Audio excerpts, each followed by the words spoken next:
സേവന സോഫ്റ്റ്വെയറാണ് കേരളത്തിലെ പെൻഷനുകൾക്ക് ഒരു സാമൂഹ്യ പെൻഷന് വേണ്ടിയുള്ള സോഫ്റ്റ്വെയർ. ആ സോഫ്റ്റ്വെയറിൽ പോയി ആറുപാടി മുനിസിപ്പാലിറ്റിയിലെ ഈ ക്ലർക്ക് പരിശോധിക്കുന്നത് ഡേറ്റ് ഓഫ് ബർത്ത് കറക്റ്റാണോ എന്നത് മാത്രമാണ്. ഡേറ്റ് ഓഫ് ബർത്ത് കറക്റ്റാണെങ്കിൽ 35 വയസ്സിന് മുകളിലും 35 വയസ്സ് പൂർത്തീകരിക്കുകയും 60 വയസ്സ് തികയാതിരിക്കുകയും ചെയ്യുന്ന ആൾക്ക് മാത്രമാണ് ഈ പെൻഷൻ ഉള്ളത്. അപ്പോൾ അതുകൊണ്ട് നമുക്കുള്ള മുനിസിപ്പാലിറ്റിയുടെ ഉത്തരവാദിത്തം എന്ന് പറയുന്നത് ഈ അക്ഷയ കേന്ദ്രം വഴി അപേക്ഷിക്കുന്ന അപേക്ഷകരുടെ അപേക്ഷ സേവന സോഫ്റ്റ്വെയറിൽ പോയി അവർ നേരത്തെ സർക്കാർ നിശ്ചയിച്ചിട്ടുള്ള ചില മാനദണ്ഡങ്ങളുണ്ട്. അതായത് AAY മഞ്ഞ കാർഡുകൾ മുൻഗണനാ വിഭാഗത്തിലും PH പിങ്ക് കാർഡ് ഉൾപ്പെടുന്നതുമായ 35-നും 50 വയസ്സും. അറിയാതെ നമ്മുടെ വാർഡിൽ AAY മുൻഗണന കാർഡുകളാണ്. ഇത്തരം ആളുകൾക്ക് മാത്രമാണ് ഈ പെൻഷൻ അവൈലബിളുള്ളത്. അങ്ങനെ ആരെങ്കിലും നമ്മൾ മുനിസിപ്പൽ കൗൺസിലർമാരോ ഇവിടുത്തെ റവന്യൂ ഇൻസ്പെക്ടർമാരോ സീരിയസ് ഉദ്യോഗസ്ഥന്മാരോ വെരിഫൈ ചെയ്യുന്നത് ഈ പറയുന്ന കാറ്റഗറിയിൽപ്പെട്ട ആളുകൾക്ക് എല്ലാവർക്കും സംസ്ഥാനത്ത് സ്ഥിരമായി താമസിക്കുന്ന ആളുകൾക്ക് മാത്രമാണ് ഈ പെൻഷൻ എന്നുള്ളതുകൊണ്ട് നമുക്ക് മുനിസിപ്പൽ കൗൺസിലിനോ മറ്റ് കൗൺസിലർമാർക്കോ ഇതിനെപ്പറ്റി അന്വേഷിക്കേണ്ടതില്ലാത്തതുകൊണ്ട് ഇതിൽ സ്വയം അപേക്ഷ നടത്തിയിരിക്കുന്ന ശരിയായ വിവരങ്ങളെ അടിസ്ഥാനപ്പെടുത്തിയാണ് ഈ പെൻഷൻ അനുവദിക്കുന്നത്. അതുകൊണ്ട് ഇവിടെ ഇന്ന് ലഭിച്ചിട്ടുള്ള 1316 അപേക്ഷയും അത് കൂടാതെ ഏതെങ്കിലും അപേക്ഷയും ഇന്ന് വരെ വന്നിട്ടുണ്ടെങ്കിൽ അതും കൂടി കൊടുക്കാൻ കൗൺസിൽ തീരുമാനിക്കാൻ വേണ്ടിയിട്ടാണ്. അപ്പോൾ ഈ ഇതിനകത്ത് മറ്റ് പെൻഷനെ പോലെ AC കാർഡുണ്ടോ AC വീടുണ്ടോ ഒന്നും ഇത് നോക്കുന്നില്ല. നമ്മൾ പഴയ കഴിഞ്ഞ കൗൺസിലിന് മുമ്പത്തെ കൗൺസിലിൽ ഒരു വിഷയം വന്നപ്പോഴേ ഒരു AC വീടുള്ള ആൾക്ക് ചെറിയ ചെറ്റക്കുടിലായതുകൊണ്ട് പെൻഷൻ കൊടുക്കാൻ പറ്റാത്ത പ്രധാനം പറഞ്ഞു. ഇതിനകത്ത് തന്നെ ഒരു മാനദണ്ഡം പറയുന്നില്ല. 35 വയസ്സിനും 60 വയസ്സിനും ഇടയിലുള്ള ഈ പറയുന്ന മാനദണ്ഡത്തിൽപ്പെട്ട ആൾക്കെല്ലാം പെൻഷൻ അവരും ഉണ്ടായിരിക്കണം. നമ്മളായിട്ട് പെൻഷൻ കിട്ടുന്നത് ഇല്ലാതാക്കാൻ നമുക്ക് ശരിയില്ലാത്തതുകൊണ്ടാണ് ഉടൻ തന്നെ കൗൺസിലിക്കാൻ തീരുമാനം ചെയ്ത് കാണിച്ചുകൊടുക്കുന്നത്. നമ്മുടെ ഈ 1316 അപേക്ഷയും കൂടാതെ ഇന്ന് വരെ ഏതെങ്കിലും പെൻഷന്റെ അപേക്ഷ വന്നത് അതുകൂടി പാസ്സാക്കണമെന്നുണ്ട്. ഇന്നത്തെ പറയാം. സാമൂഹ്യ സുരക്ഷാ പെൻഷന്റെ കാര്യത്തിൽ നമുക്ക് ഇനി മിക്കവാറും 10-ാം തീയതിക്കകം 10-15 ലക്ഷം പ്രഖ്യാപിക്കും. ഈ ലക്ഷം പ്രഖ്യാപിക്കുന്നതിന് മുമ്പ് ഏതെങ്കിലും അപേക്ഷ വന്നതിന് ഉടൻ തന്നെ കൗൺസിൽ വിളിച്ചുകൂടി പാസ്സാക്കി കൗൺസിൽ പറഞ്ഞാൽ പെട്ടെന്നായി കൗൺസിൽ 14 പേര് പങ്കെടുത്താൽ മതി. പോകണം.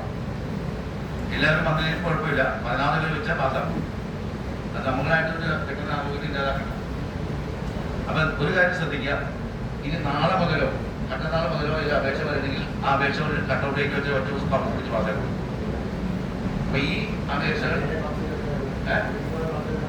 അത് ഈ കമ്മിറ്റി കൂടി നടക്കുമല്ലോ. കൗൺസിലെ വെച്ച് ആ കമ്മിറ്റി കൂടി പാസ്സായി വീണ്ടും കണക്കത്ത് കയറ്റി കേസ് മാറ്റി കയറ്റി തെറ്റി വരുമ്പോൾ താമസത്തിൽ ഇരുന്നുകൊണ്ട് കൗൺസിലേക്ക് വെക്കാം. അല്ല, കൗൺസിലിന്റെ ഈ സ്റ്റാൻഡിംഗ് കമ്മിറ്റിയുടെ മുകളിലാണല്ലോ കൗൺസിൽ. അപ്പൊ അതുകൊണ്ട് ആ വിഷയം കിട്ടാം. വേണ്ടത് കൗൺസില് സ്റ്റാൻഡിംഗ് കമ്മിറ്റി കൂടാൻ സമയം കാണണ്ട. കൂടി നല്ല കാര്യം. കൂടാൻ സമയം ഇല്ലാതെ കൂടി വീണ്ടും കൂടെ ഇന്നലെ പെൻഷൻ കിട്ടി. ഇന്നലെ 4 മണിക്ക് ഓഫീസ് വന്ന് ഇന്നലെ 10 മണിക്ക് യോഗം കൂടാം. അല്ല, ഞാൻ പറഞ്ഞ സ്റ്റാൻഡിംഗ് കമ്മിറ്റി കൂടി സമയം കണ്ടാ പറയുന്നത്.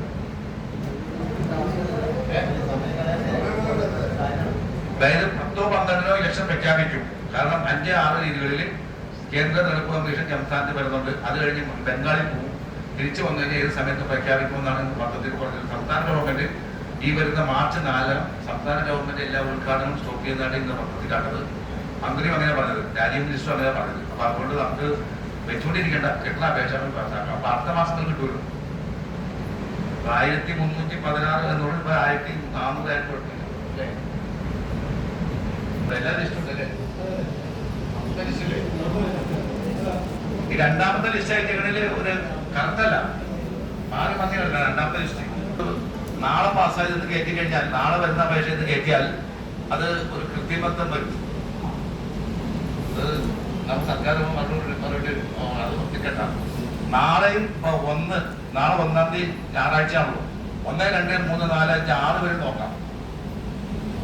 6-ാം 7-ാം തീയതി 7 ശനിയായില്ലേ? 9-ാം തീയതി വീണ്ടും കൂടാം. അപ്പൊ എല്ലാവരും 10-ാം തീയതി പ്രഖ്യാപിക്കുള്ളൂ. 2000 ലക്ഷം ഉണ്ടാവും.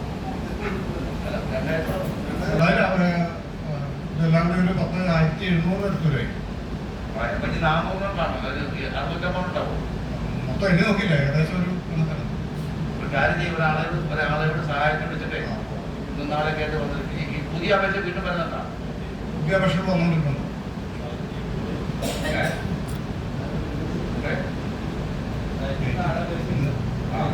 അപ്പൊ 1316 അമ്പാണ്ടുണ്ടല്ലോ നിലവിൽ.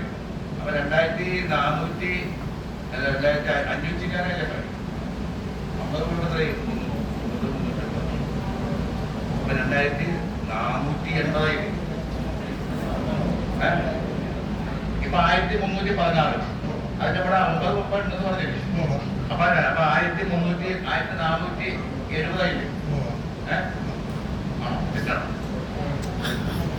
1380 അത് കൂടാതെ എത്ര വേഷം വെച്ചത് അത് കൂടാതെ എണ്ണി നോക്കിയില്ല 50 പേരെ ഉണ്ടല്ലേ 2000 ശശി പേടിക്കണ്ട ശശി കൃത്യമായിട്ട് പറഞ്ഞോ ശശി മെമ്മോ തന്നതിന് തയ്യാറെടുക്ക ശശി സമാധാനം പറഞ്ഞു പേടിക്കണ്ട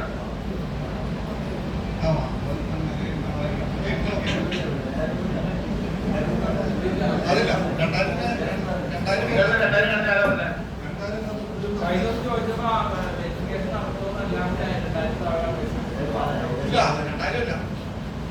ശരി എത്ര ആയിക്കോട്ടെ നിലവിൽ വന്നങ്ങളെ ഇപ്പൊ നിലവിൽ ഇന്ന് വരെ സേവന സോഫ്റ്റ്വെയർ വന്നേക്കുന്ന അപേക്ഷകൾ സേവന വഴി വരുന്നത് ആ സേവന വഴി വന്ന അപേക്ഷകളെല്ലാം ഇന്നത്തെ ഡേറ്റുകളെല്ലാം പദ്ധതി കൊടുക്കുക ഈ 1316 കൂടാനാണ്